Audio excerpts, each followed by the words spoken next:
অকার্যকর হয়ে পড়া সার্ক জোটকে পাশ কাটিয়ে বাংলাদেশ, চীন, পাকিস্তানকে নিয়ে নতুন আঞ্চলিক সহযোগিতা গঠনের প্রস্তাব দিয়েছে পাকিস্তান।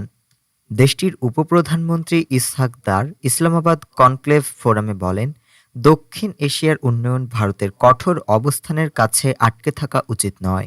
তার মতে বাংলাদেশ ও চীনের সঙ্গে মিলেই একটি নতুন কার্যকর জোট গঠনের সুযোগ রয়েছে। প্রয়োজনে এশিয়ার বাইরের দেশগুলোকেও যুক্ত করা যেতে পারে।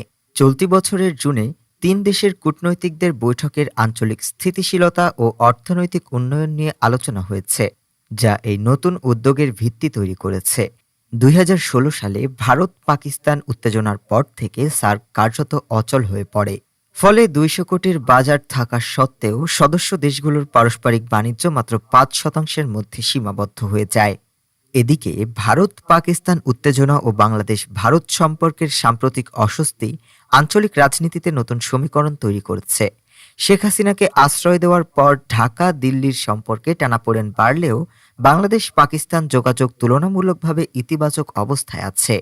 বিশেষজ্ঞরা বলছেন, নতুন জোটের ধারণা উচ্চাকাঙ্ক্ষী হলেও বাস্তবতা কঠিন।